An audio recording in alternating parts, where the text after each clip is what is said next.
BJP ಒಳ ಜಗಳಗಳೇ ಕಾಂಗ್ರೆಸ್ಗೆ ವರದಾನ ಆಗಿಬಿಡುತ್ತಾ ಈ ಲೋಕಸಭಾ ಚುನಾವಣೆಯಲ್ಲಿ ಅಂತ ಒಂದು ಪ್ರಶ್ನೆ ಇದೆ. ಇಲ್ಲಿ ಬಿಜೆಪಿ ಭಿನ್ನಮತೀಯರನ್ನ ವಿಶ್ವಾಸಕ್ಕೆ ತೆಗೆದುಕೊಳ್ಬೇಕು ಅಂತ ಹೇಳಿ ಅಮಿತ್ ಶಾ ಏನೋ ತುಂಬ ಸರ್ಕಸ್ ಮಾಡ್ತಾ ಇದ್ದಾರೆ. ಆದರೆ ಈ ಬಾರಿ ಬಿಜೆಪಿ ಟಿಕೆಟ್ ಅನೌನ್ಸ್ ಆಗೋವರೆಗೂ ಕೂಡ ಒಂದು ಹಂತದ ಚರ್ಚೆಗಳಿತ್ತು. ಅವ್ರಿಗೆ ಟಿಕೆಟ್ ಇಲ್ವಂತೆ, ಇವ್ರಿಗೆ ಟಿಕೆಟ್ ಇಲ್ವಂತೆ, ಒಂದು ಡಜನ್ ಸಂಸದರಿಗೆ ಈ ಬಾರಿ ಮನೆ ದಾರಿ ತೋರಿಸ್ತಾರಂತೆ, ಇದೆಲ್ಲ ಇತ್ತು.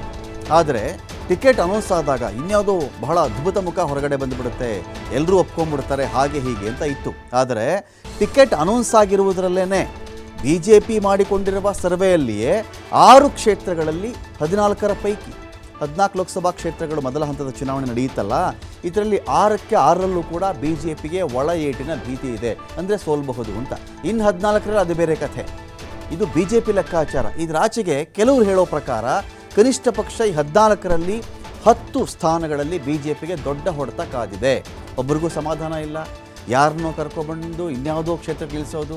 ಇದಕ್ಕೆ ಬೆಂಗಳೂರು ಉತ್ತರನೂ ಹೊರತಾಗಿಲ್ಲ, ತುಮಕೂರು ಹೊರತಾಗಿಲ್ಲ, ಚಿತ್ರದುರ್ಗ ಕೂಡ ಹೊರತಾಗಿಲ್ಲ. ಈ ರೀತಿ ಕೋಲಾರದಲ್ಲಿ ಒಂದು ರೀತಿಯಲ್ಲಿ ಅಸಮಾಧಾನ.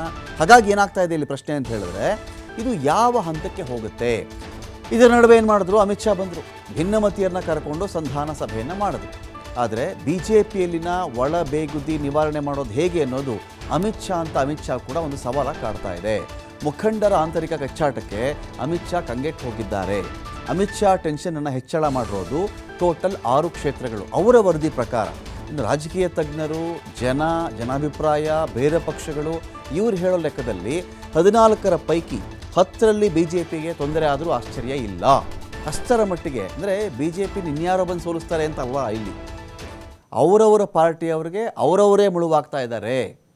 ಅನೇಕ ಕಡೆಗಳಲ್ಲಿ ಯಾವುದೋ ಎಂ ಪಿ ಕ್ಯಾಂಡಿಡೇಟ್ ಇವರು ಅಂತ ಹೇಳಿದ ತಕ್ಷಣ 4-5 ಜನ ಶಾಸಕರು ಅವರದ್ದೇ ಪಾರ್ಟಿಯವರು ಇದ್ದರೂ ಕೂಡ ನಾವು ಇವ್ರನ್ನ ಗೆಲ್ಲಿಸಬಾರ್ದು, ಇವ್ರಿಗಿದ್ರೆ ನಮಗೇನು, ಇಲ್ಲಿ ಬರ್ತಾರೆ, ನಮ್ಮ ಮೇಲೆ ಸವಾರಿ ಮಾಡ್ತಾರೆ, ಇಂಥ ಭೀತಿ ಕೂಡ ಇದೆ. ಹಾಗಾಗಿ ಇದು ಕೂಡ ಜಾಸ್ತಿ ಓಡಾಡ್ತಾ ಇದೆ.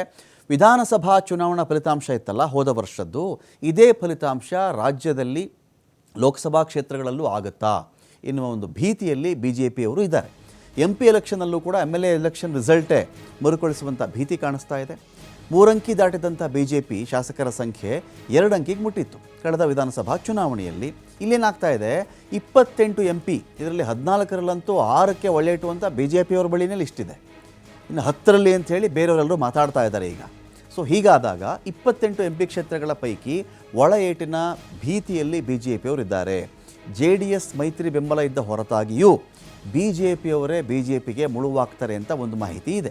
ಮೊದಲ ಹಂತದ 14ರಲ್ಲಿ 6 ಕ್ಷೇತ್ರಗಳು ಯಾವ್ಯಾವುದಪ್ಪ? ಇದು ಅಮಿತ್ ಶಾ ಅವರ ಕೈ ಸೇರಿದೆ. ಚುನಾವಣಾ ಉಸ್ತುವಾರಿ ರಾಧಾಮೋಹನ್ ದಾಸ್ ಅವರು ಕೊಟ್ಟಿರ್ತಕ್ಕಂಥ ರಿಪೋರ್ಟ್. ಬಿ ಎಸ್ ಯಡಿಯೂರಪ್ಪನವರ ಬಣ, ಸಂತೋಷ್ ಅವರ ಬಣ. ಕಳೆದ ಬಾರಿ ವಿಧಾನಸಭಾ ಚುನಾವಣೆಯಲ್ಲಿ ಸಂತೋಷ್ ಬಣ ಮೇಲುಗೈಯಾಗಿತ್ತು. ಆ ಸಂತೋಷ್ ಅವರು ತಮ್ಮ ಬಣದ ಅನೇಕರಿಗೆ ಟಿಕೆಟನ್ನು ಕೊಡಿಸುವಲ್ಲಿ ಯಶಸ್ವಿಯಾಗಿದ್ದರು. ಯಡಿಯೂರಪ್ಪ ಅವ್ರ ಕಡೆಯವರಿಗೆ, ಹಿರಿಯ ಬಿ ಜೆ ಪಿಯವರಿಗೆ, ಲಿಂಗಾಯತ ಸಮುದಾಯದವರಿಗೆ ಅನೇಕರಿಗೆ ಟಿಕೆಟ್ ತಪ್ಪಿತ್ತು. ಹಾಗಾಗಿ ಆ ಒಂದು ಫಲಿತಾಂಶ ಏನಾಯಿತು ಅಂತ ಬಿಡಿಸಿ ಹೇಳುವಂಥ ಅವಶ್ಯಕತೆ ಇಲ್ಲ. ಈಗೇನಾಗಿದೆ, ಸಂತೋಷ್ ಬಣಕ್ಕೆ ನೀವು ಟಿಕೆಟ್ ಕೊಟ್ಟರೆ ನಾನು ಹೊಣೆ ಆಗಲ್ಲ, ನನ್ನ ಮಗ ಇಲ್ಲಿ ರಾಜ್ಯಾಧ್ಯಕ್ಷ ಆಗಿದ್ದಾನೆ, ನನ್ನ ಕಡೆಯವರಿಗೆ ನೀವು ಟಿಕೆಟ್ ಕೊಡಿಸ್ಬೇಕು, ಗೆಲ್ಲಿಸ್ಕೊಂಡು ಬರ್ತಕ್ಕಂಥ ಜವಾಬ್ದಾರಿ ನಮ್ಮದು ಅಂತೇಳಿ ಹೈಕಮಾಂಡ್ಗೆ ಪ್ರಾಮಿಸ್ ಮಾಡಿರಬಹುದು. ಆದರೆ ಇದರ ಅರ್ಥದಲ್ಲಿ ಈಗ ಗೆಲ್ಲುವ ಕುದುರೆಗಳನ್ನು ಹುಡುಕುವಲ್ಲಿಯೇ ವಿಫಲ ಆಗಿಬಿಟ್ರೆ ನನ್ನ ಕಡೆಯವನು ಅನ್ನೋ ಕಾರಣಕ್ಕೆ ಮಾತ್ರ ನನಗೆ ಟಿಕೆಟ್ ಕೊಡಬೇಕು ಎನ್ನುವ ವಾದ ದೆಹಲಿ ಹೈಕಮಾಂಡ್ ಮುಂದೆ ದೊಡ್ಡದಾಯ್ತಾ ಅಂತ. ಸೊ ಈ ಥರ ಈಗ ಸಂತೋಷ್ ಅವ್ರ ಬಣ ನನ್ನ ಕಡೆಯವರು ಅಂತ ಕೊಡಿಸಿದ್ರು, ಸೋತರು. ಲಿಂಗಾಯತರಿಗೆ ಟಿಕೆಟ್ ಬೇಡ, ಸೋತರು. ಸೀನಿಯರ್ಸ್ಗೆ ಟಿಕೆಟ್ ಬೇಡ, ಸೋತರು.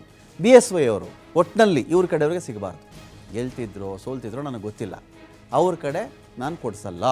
ಈ ಆಟದಲ್ಲಿ ಬಿ ಜೆ ಪಿಗೆ ಒಳ ಏಟಿನ ಭೀತಿ ಜೋರಾಗ್ತಾ ಇದೆ. ಈ ಬಾರಿ ಬೆಂಬಲಿಗರಿಗೆ ಟಿಕೆಟನ್ನು ಕೊಡಿಸುವಲ್ಲಿ ಯಡಿಯೂರಪ್ಪನವರು ಯಶಸ್ವಿ ಆದರು. ಆದರೆ ಎಷ್ಟರ ಮಟ್ಟಿಗೆ ಇದು ಗೆಲ್ಲಿಸುವಲ್ಲಿ ಅವರಿಗೆ ಯೂಸ್ ಆಗುತ್ತೆ ಗೊತ್ತಿಲ್ಲ. ಮುನಿದ ಮುಖಂಡರನ್ನ ಹೇಗಾದರೂ ಮಾಡಿ ಮನವೊಲಿಸಬೇಕು ಅಂತೇಳಿ ಅಮಿತ್ ಶಾ ಟ್ರೈ ಮಾಡಿದ್ರು, ಸುಸ್ತಾಗಿದ್ದಾರೆ ಅವರು. ಮೊದಲ 14 ಕ್ಷೇತ್ರಗಳಲ್ಲಿ 6 ಕಡೆ ಒಳ ಏಟಿನ ಭೀತಿ ಇದೆ. ಹಾಗಾಗಿ ಒಂದು ಹರಸಾಹಸ ಅವ್ರ ಕಡೆಯಿಂದ ಮುಂದುವರಿತಾ ಇದೆ. ಇನ್ನು ಎಲ್ಲೆಲ್ಲಪ್ಪ ಬಿ ಜೆ ಪಿಗೆ ಒಳ ಏಟು? ಇಲ್ಲೆಲ್ಲಿ? ಚಿಕ್ಕಬಳ್ಳಾಪುರ, ತುಮಕೂರು, ಚಿತ್ರದುರ್ಗ, ದಾವಣಗೆರೆ, ಬೀದರ್, ಬೆಳಗಾವಿ. ನೋಡ್ತೀವಿ, ಇನ್ನೊಂದ್ಸಲಿ ಹೇಳ್ತೀನಿ ನೋಡಿ. ಚಿಕ್ಕಬಳ್ಳಾಪುರದಲ್ಲಿ ಭೀತಿ ಇದೆ, ಸುಧಾಕರ್ ಟಿಕೆಟ್ ಕೊಟ್ಬಿಟ್ರು ಅಂತ ವಿಶ್ವನಾಥ್ ಅವರಿಗೆ ಮುನಿಸು. ತುಮಕೂರು ಸೋಮಣ್ಣ ಕಥೆ, ಚಿತ್ರದುರ್ಗ ಕಾರಜೋಳರು, ದಾವಣಗೆರೆ ಅಲ್ಲೊಂದು ಇಶ್ಯೂ, ಬೀದರ್ ಅಲ್ಲೊಂದು ಇಶ್ಯೂ, ಬೆಳಗಾವಿ ಅಲ್ಲೊಂದು ಇಶ್ಯೂ. ಹೇಳ್ತಾ ಹೋಗೋಣ ಈಗ ಯಾವ ಥರ ಅಂಥೇಳಿ. ಚಿಕ್ಕಬಳ್ಳಾಪುರ ನೋಡಿ, ಟಿಕೆಟ್ ತಪ್ಪಿಬಿಡ್ತು ಅಂಥೇಳಿ ವಿಶ್ವನಾಥ್ ಅವರು ಮುನಿಸ್ಕೊಂಡಿದ್ದಾರೆ. ನನ್ನ ಮಗನಿಗೆ ಟಿಕೆಟ್ ಕೊಡಬೇಕಾಗಿತ್ತು ಇವರು. ಹೋಗಿ ಸುಧಾಕರ್ಗೆ ಟಿಕೆಟ್ ಕೊಡಿಸಿದ್ರು. ಈ ಸುಧಾಕರ್ ಹೆಸರು ಹೇಳಿದ್ರೆ ಬಿ ಜೆ ಪಿಗೆ ದೊಡ್ಡ ನೆಗೆಟಿವ್, ದೊಡ್ಡ ಮೈನಸ್ ಇದು. ಇವ್ರ ಹೆಸರು ಹೇಳಿಬಿಟ್ರೆ ಬರೋ ಓಟ್ ಕೂಡ ಬರಲ್ಲ, ಏನಿದ್ರು ಮೋದಿ ಹೆಸರು ಹೇಳಬೇಕು, ತೊಗೋಬೇಕು ಓಟು ಅಂತ ವಿಶ್ವನಾಥ್ ಅವರು ಬಹಿರಂಗವಾಗಿ ಮಾತಾಡಿರೋದು. ಎಲ್ಲೋ ಅಲ್ಲಿ ಇಲ್ಲಿ ಮಾತಾಡಿರೋದಲ್ಲ. ಡಾಕ್ಟರ್ ಕೆ ಸುಧಾಕರ್ ವಿರುದ್ಧದ ವಿಶ್ವನಾಥ್ ಅವರ ಮುನಿಸಿತ್ತಲ್ಲ, ಇದು ಯಾವ ಹಂತಕ್ಕೆ ಬೇಕಾದರೂ ಹೋಗಬಹುದು. ಸುಧಾಕರ್ ಅವ್ರನ್ನ ಸೋಲಿಸುವುದಕ್ಕೂ ಸಾಕಾಗಬಹುದು. ಇದನ್ನು ಯಾವುದೇ ಕಾರಣಕ್ಕೂ ಈ ಸುಧಾಕರ್ ಕೂತ್ಕೊಳ್ತಾರಲ್ಲ ವೇದಿಕೆ, ಈ ವೇದಿಕೆಯಲ್ಲಿ ನನಗೆ ಚೇರ್ ಹಾಕಬೇಡ್ರಪ್ಪ, ನಾನಂತೂ ವೇದಿಕೆ ಶೇರ್ ಮಾಡಲ್ಲ ಹೇಳೇ ಬಿಟ್ಟಿದ್ದಾರೆ ಶಾಸಕರು. ಬೆಂಗಳೂರು ವ್ಯಾಪ್ತಿಯಲ್ಲಿ ವಿಶ್ವನಾಥ್ ಅವ್ರಿಗೆ ಪ್ರಭಾವ ಇರುವುದನ್ನು ಯಾರ್ಯಾರು ಅಲ್ಲಗಳಿಯೋಕ್ಕಾಗಲ್ಲ. ವಿಶ್ವನಾಥ್ ಅವ್ರಿಗೇನ್ರಿ ಅಷ್ಟೇನು ಪವರ್ ಇಲ್ಲ, ನೋ. ಬೆಂಗಳೂರಲ್ಲಿ ಪ್ರಭಾವಿಗಳಿದ್ದಾರೆ. ವಿಶ್ವನಾಥ್ ಅವರು ತಮ್ಮ ಪ್ರಭಾವ ಏನಾದರೂ ಕ್ಲಿಕ್ ಆಗಿಬಿಟ್ರೆ ಅವ್ರ ಕಡೆಯಿಂದ ಸುಧಾಕರ್ ಯಾವ ಕಾರಣಕ್ಕೂ ಗೆಲ್ಲಲ್ಲ ಅಂತ ಮಾತಾಡ್ತಾ ಇದ್ದಾರೆ. ಜೊತೆಗೆ ಇದೇ ಕೋವಿಡ್ ವೇಳೆ ನಾವು ಚೆಕ್ ಮಾಡಿಕೊಂಡ್ರೆ ಕೆ ಸುಧಾಕರ್ ವಿರುದ್ಧವಾಗಿ ಭ್ರಷ್ಟಾಚಾರದ ದೊಡ್ಡ ಆರೋಪ ಇತ್ತು. ವಿಧಾನಸೌಧದಲ್ಲಿ ಮಂಡನೆ ಆಗಿರೋದು, ಸದನದಲ್ಲಿ ಮಂಡನೆ ಆಗಿರೋವೆಲ್ಲವೂ ಇದೆ. ಇದರಲ್ಲಿ ಯಾವ ಥರ ಮೋಸ ಆಯಿತು, ಇಲ್ಲಿ ವ್ಯಾಕ್ಸಿನ್ ಕಥೆ ಏನಾಯಿತು, ಮಾತ್ರೆ ಕಥೆ ಏನಾಯಿತು, PPE ಕಿಟ್ ಕಥೆ ಏನಾಯಿತು, ವೆಂಟಿಲೇಟರ್ ಕಥೆ ಏನಾಯಿತು, ಯಾವುದನ್ನು ಎಷ್ಟು ಪಟ್ಟು ಜಾಸ್ತಿ ಬೆಲೆಗೆ ಯಾರು ಕೊಂಡುಕೊಂಡಿದ್ರು, ಪ್ರತಿಯೊಂದು ವರದಿ ಕೂಡ ಇದೆ. ಇದು ದೊಡ್ಡ ಮುಜುಗರ BJPಗೆ. ಹಾಗಾಗಿ ಚಿಕ್ಕಬಳ್ಳಾಪುರ ಇದೆಯಲ್ಲ, BJPಗೆ ಒಂದು ಟಫ್ ಕಾನ್ಸ್ಟಿಟ್ಯೂನ್ಸಿ. ತುಮಕೂರಿಗೆ ಬಂದುಬಿಡಿ, ಟಿಕೆಟ್ ತಪ್ಪಿದ್ದಕ್ಕೆ ಮಾಧುಸ್ವಾಮಿ ಅವರಿಗೆ ಮುನಿಸಿದೆ. ಹೋದ ಕಡೆ ಬಂದ ಕಡೆ ಮಾಧುಸ್ವಾಮಿ ಅವರು ತಮ್ಮ ಅಸಮಾಧಾನ ತೋರಿಸ್ಕೊಳ್ತಾ ಇದ್ದಾರೆ. ನಮ್ಮನ್ನೊಂದು ಮಾತು ಕೇಳಲಿಲ್ಲ, ಯಡಿಯೂರಪ್ಪ ಅವರು ನನಗೆ ಮೋಸ ಮಾಡಿದ್ರು, ನಾನು ನಂಬಿಕೊಂಡಿದ್ದೆ ಇವರನ್ನು, ಒಂದು ಮಾತು ಹೇಳಬಹುದಾಗಿತ್ತು, ಬೇಜಾರಿದೆ, ಹೋದರು, ಸಂಧಾನ ಅದು ಇದು ಏನು ಮಾಡಿದ್ರು ಕೂಡ ಒಡೆದ ಮಡಿಕೆ. BJP ಪಾಲಿಗೆ ತುಮಕೂರು ಒಡೆದ ಮಡಿಕೆ ಅಂತ ಇವತ್ತಿಗಿದೆ, ಒಡೆದ ಮಡಿಕೆ ಆಗಿಬಿಟ್ಟಿದೆ ಅದು.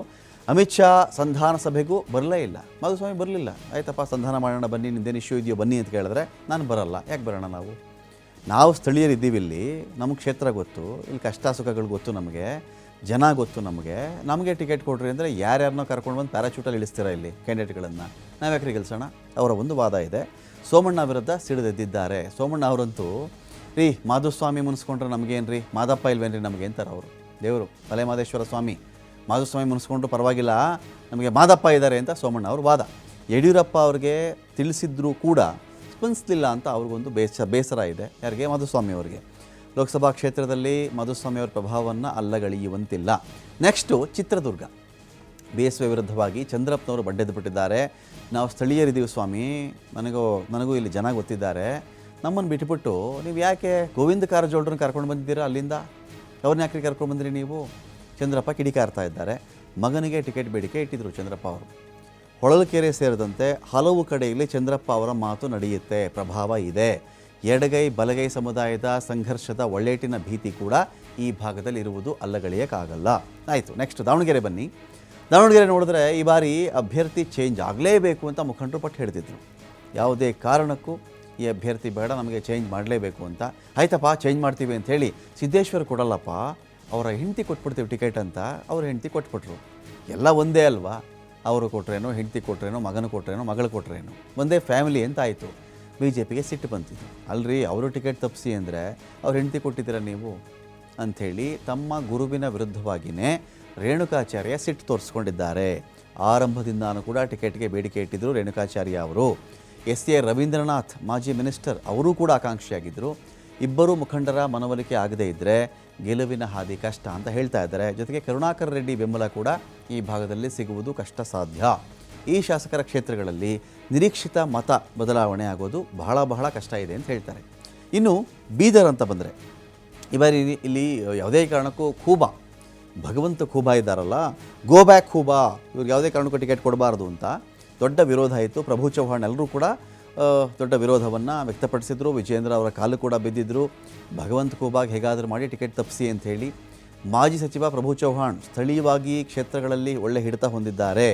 ಶೈಲೇಂದ್ರ ಬೆಲ್ದಾಳೆ ಅಲ್ಲಗಳೆಯುವಂತಿಲ್ಲ. ಶರಣು ಸಲಗರ್ ಬೇಸರ ವ್ಯಕ್ತಪಡಿಸಿದರು.